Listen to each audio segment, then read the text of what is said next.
ரணில் விக்ரமசிங்க முகப்புத்தகத்துல ஒரு பதிவு ஒன்றை இட்டிருக்கிறார். அந்த முகப்புத்தக பதிவு தான் இப்ப அதிகமானவர்களால பகிரப்பட்டும் பேசப்பட்டு கொண்டும் வருது.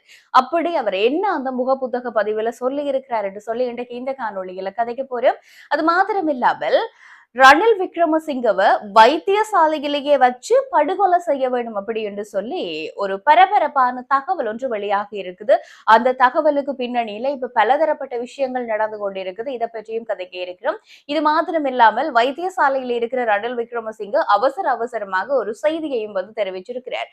ஆக இந்த விஷயங்களை பற்றி எல்லாம் இன்றைக்கு கதைக்க போறோம். அது மாத்திரம் இல்லாமல் 1996ஆம் ஆண்டு கிருஷாந்தி குமாரசாமி படுகொலை வழக்கோட சம்பந்தப்பட்ட ராணுவ அதிகாரி சோமரத்ன ராஜபக்ஷ பல விஷயங்களை சொல்லி இருக்கிறார். தனக்கு அப்பவே படுகொலை மிரட்டல் விடுக்கப்பட்டிருந்ததாக எல்லாம் சொல்லி இருக்கிறார்.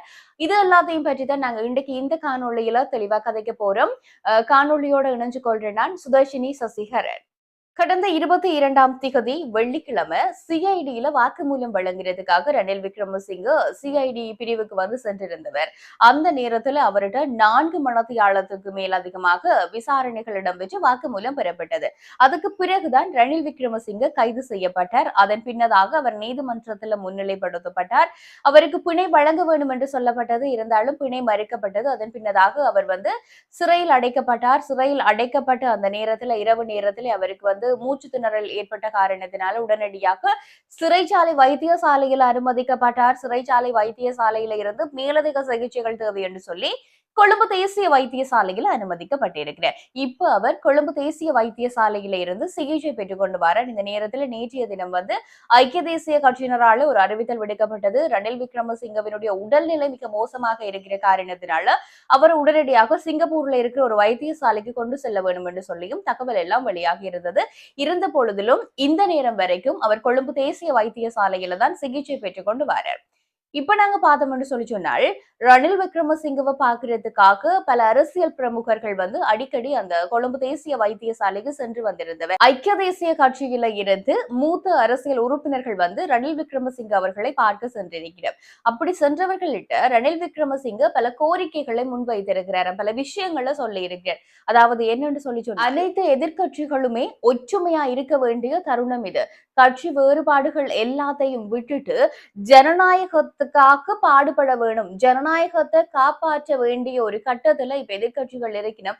அதனால எல்லாருமே ஒன்றுபட்டு இந்த ஜனநாயகத்தை நிலைநிறுத்துறதுக்காக இருக்க வேண்டும். இந்த கட்சி பாரபட்சங்கள் இல்லாமல் அரசியல் பேதங்களுக்கு அப்பால எல்லாருமே ஒற்றுமையா இருக்க வேண்டும் இந்த விஷயத்துல என்று சொல்லி அவர் கேட்டிருக்கிறார். அதாவது என்னன்னு சொல்லி சொன்னால் இப்ப ஒரு முன்னாள் ஜனாதிபதியை கைது செய்திருக்கிறோம். கைது செய்யப்பட்டவர், அதாவது இலங்கை வரலாற்றிலேயே இதுதான் முதல் தடவை ஒரு முன்னாள் ஜனாதிபதி கைது செய்யப்படுற சம்பவம். அப்ப இன்றைக்கு ரணில் விக்ரமசிங்கவுக்கு நடந்த இந்த விஷயம் நாளைக்கு வேறு யாராவது முன்னாள் ஜனாதிபதிகளுக்கு கூட இலங்கையில நடக்கலாம். அப்படி என்ற ஒரு காரணத்தினால எல்லாருமே ஒரு அணியில திரள வேண்டிய நேரம் இது அப்படி என்று சொல்லியும் அவர் ஐக்கிய தேசிய கட்சியினுடைய சில முக்கியஸ்தர்களுக்கு, சில அரசியல் முக்கியஸ்தர்களுக்கு குறிப்பிட்டு கூறியிருக்கிறாராம்.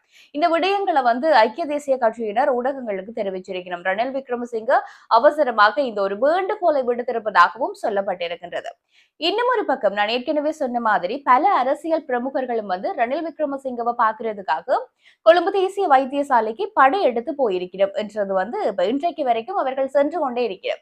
இந்த அடிப்படையில இப்பொழுது எங்களுடைய நாட்டினுடைய பிரதமர் ஹரணி அமரசூரியவும் ரணில் விக்ரமசிங்கவை சென்று பார்த்திருக்கின்றார் அப்படி என்று சொல்லி ஒரு செய்தி ஒன்று இன்றைய தினம் வெளிவந்திருந்தது.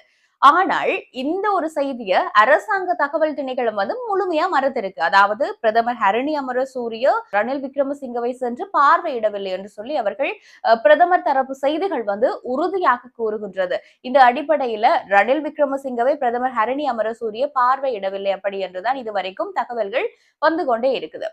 அடுத்ததான ஒரு விஷயம் என்னன்னு கேட்டா, இப்ப ரணில் விக்ரமசிங்க கொழும்பு தேசிய வைத்தியசாலையில இருக்கிறார்.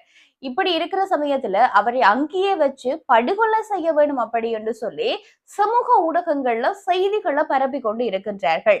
அப்படி செய்திகளை பரப்பி கொண்டு இருக்கின்றவர்கள் மேல் நடவடிக்கை எடுக்க வேண்டும், சட்ட நடவடிக்கை எடுக்க வேண்டும் அப்படி என்று சொல்லி கடுவலை பிரதேச சபையினுடைய முன்னாள் உறுப்பினர் பிரபாத் தர்ஷன உள்ளிட்ட சிலர் சிஐடியில முறைப்பாடு கொடுத்திருக்கிறார். இருக்கணும். அதாவது ரணில் விக்ரமசிங்க இப்ப கொழும்பு தேசிய வைத்தியசாலையில இருக்கிறார்.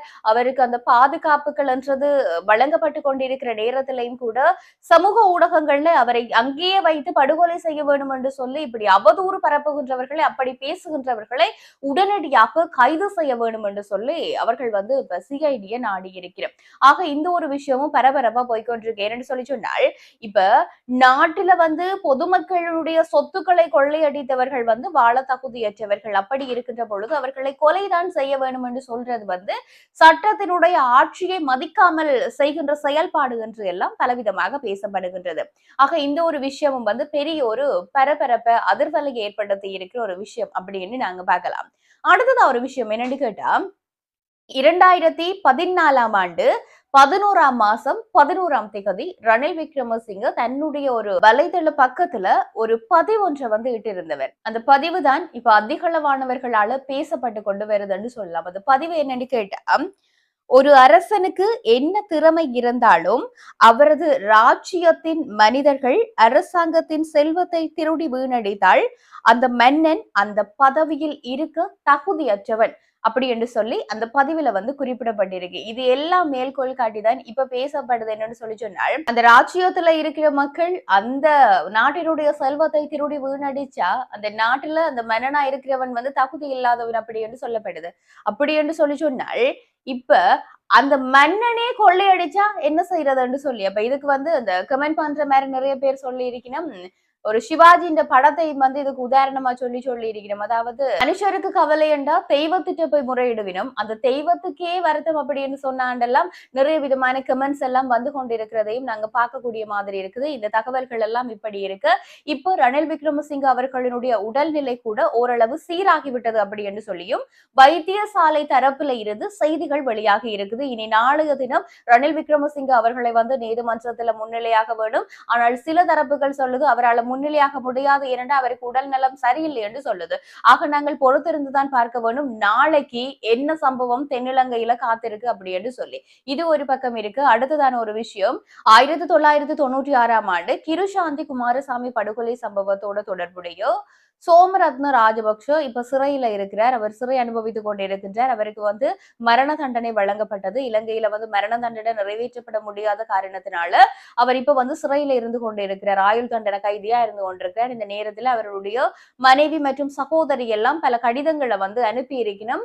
ஜனாதிபதிக்கெல்லாம் அனுப்பி இருக்கணும். அதுக்கான தகவல்கள் பதில்கள் என்று சொல்லி எதுவும் கிடைக்கல. இப்ப இந்த நேரத்துல சோமரத்ன ராஜபக்ஷ என்ன சொல்றாருன்னு சொல்லி சொன்னால், ஏற்கனவே தான் சிறையில இருந்த நேரத்துல சந்திரிகா அவர்கள் தனக்கு ஒரு கடிதம் அனுப்பி இருந்ததாகவும் அந்த கடிதத்துல என்ன சொல்லி இருந்ததுண்டா, இந்த விஷயங்களை விட்டு இந்த விஷயங்கள் எதையும் வந்து சொல்லக்கூடாது, பின்வாங்க வேணும் அப்படி என்று சொல்லி குறிப்பிடப்பட்டிருந்ததாகவும், இல்லை என்று சொன்னால் தனக்கு ஒரு படுகொலை அச்சுறுத்தல் சம்பவம் விடுக்கப்பட்டிருந்ததாகவும் அவர் வந்து குறிப்பிட்டிருக்கிறார். தான் வந்து தனக்கு சர்வதேச நீதி கிடைச்சா தன் எல்லா சாட்சியங்களையும் சர்வதேசத்துல சொல்றதுக்கு தயாரா இருக்கிறதாகவும் அவர் சொல்லி இருக்கிறார். ஆக இந்த விஷயங்கள் எல்லாத்தையும் பொறுத்திருந்து பார்க்கணும். ஐநாவில செம்மணி தொடர்பாக பேசப்படுதா அப்படி என்று சொல்லி எல்லாம் என்று சொல்லிக்கொண்டு இன்றைக்கு இதோட இந்த காணொலியை நான் முடிவுக்கு கொண்டு வரேன். இன்னும் ஒரு காணொலியில தெளிவாக கதைப்போம். நன்றி உறவுகளே.